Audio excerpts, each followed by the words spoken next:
Doomsday is an infinitely broken magic card. This is amplified when paired amongst the best cards printed of all time. Now, how does this combo actually work?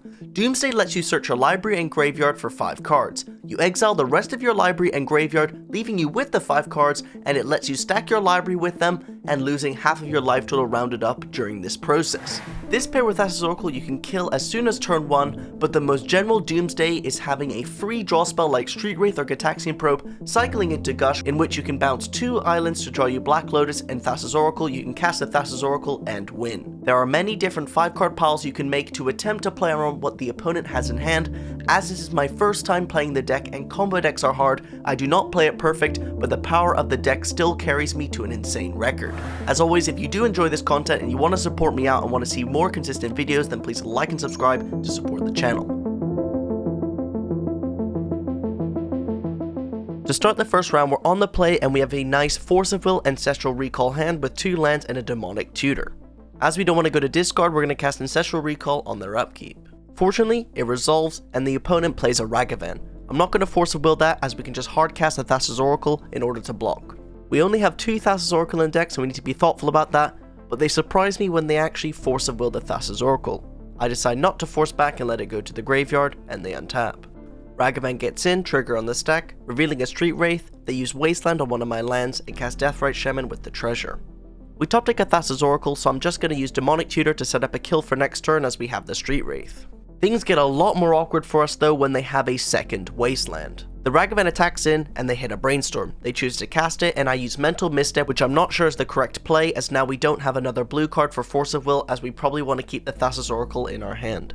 They get red mana from Deathrite Shaman, cast Wrenn and 6, which is going to allow them to loop Wasteland. Now it's important to remember Doomsday makes you lose half of your life total rounded up, meaning that you need enough life to cycle Street Wraith, but more importantly, they can actually kill us on the next turn if we cast Doomsday, meaning that this game is looking pretty hopeless. We do draw Vampiric Tutor, but I can't work out what I meant to tutor on our upkeep, so I decide to take a draw step. We whiff and I concede. Going into boarding, I take out 1 Force of Negation and bring in a Murktide Regent, as our sideboard is focused on other decks and Force of Negation is in the main just for combo decks. Going into game 2, we have a really nice opening hand. All we need is a Doomsday, so let's land go, hold a Mental Misstep, and then try to Brainstorm with a fetch land on our next turn. We find the Doomsday, let's go for the kill. We can use Dark Ritual to cast the Doomsday, and if they have a counter in response, we can Brainstorm to try and find a counter back. They have the Force of Will, so we have to Brainstorm in response, and we do find a Force of Will back. Now we just gotta hope that they don't have a Flusterstorm.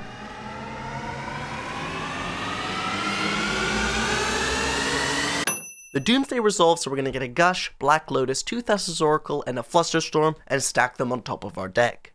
Then we can use Gush, bounce our 2 lands, draw Black Lotus Thassa's Oracle, and cast Oracle to win. Well, I learned a new thing on Magic Online today. I accidentally stacked my deck upside down, meaning Gush is the bottom card, Flusterstorm's the top card, and the Thassa's Oracle is deep in the deck. So now my opponent has a good chance to win because they either need a Wasteland, a counterspell, or anything, because we know that their hand is Wrenn and 6 and 2 lands. The Magic Gods didn't want to punish me for poor use of the interface, so we managed to pull off the win anyways. Going into game 3, we're keeping a hand similar to game 1, but all we need is mana this time instead of the actual Doomsday. The opponent starts off the game with a Ponder and passes. I fetch a basic island because I want to play around Wasteland. We shuffle away 3 spells as we're just looking for lands. The opponent pays 2 to dash Ragavan. I decide to go for Daze because I want to try and slow them down, and the basic island doesn't do anything but cast cantrips. Now to my surprise, they actually Force of Will back on the Daze and get in. They hit a Scalding Tarn from the Ragavan and use the treasure to cast Deathrite Shaman. We preordain bottom both cards, finding a Polluted Delta.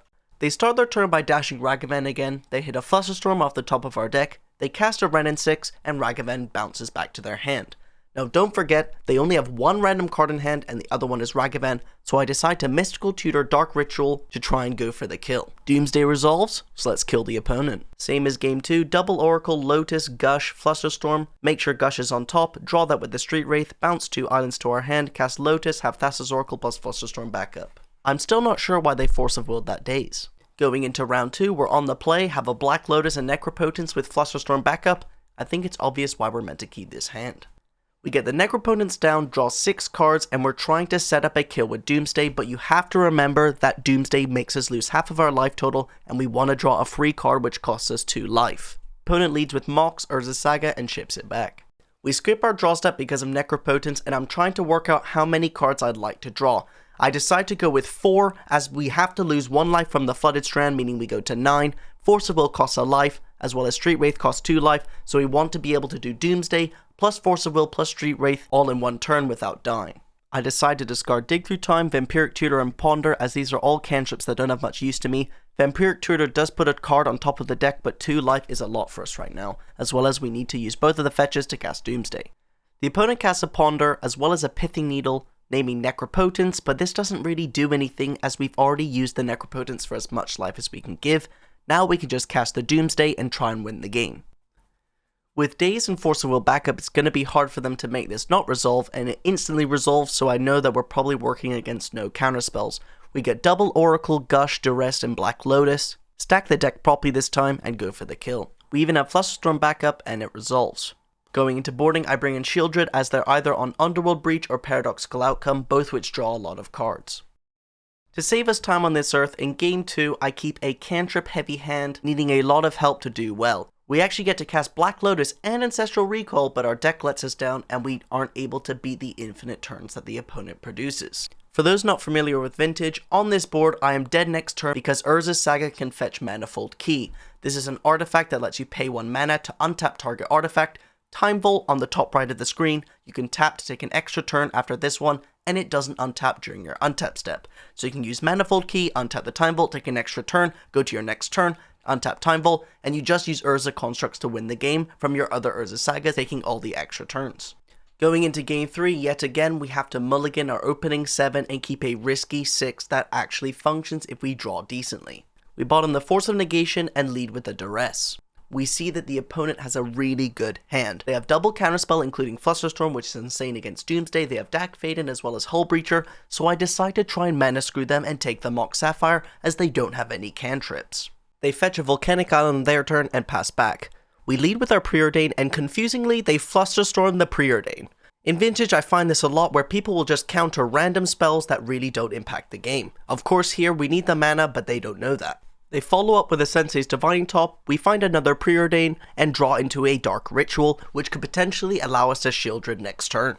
They activate Sensei's Divining Top on their upkeep, play a basic island, and pass back the turn again. We rip the land off the top, so let's go for the Shieldred. The opponent tanks with Dark Ritual on the stack, they draw a card with Sensei's Divining Top, and then they decide to Force of Will the Dark Ritual. Kinda being confused about why they're doing this, I go for the Force of Will back because the Shieldred is all that we have. They let the Force of Will resolve, they tank with the Dark Ritual on the stack, start to pay the cost for something, and then let it resolve, so we slam the Shieldred and it hits the table.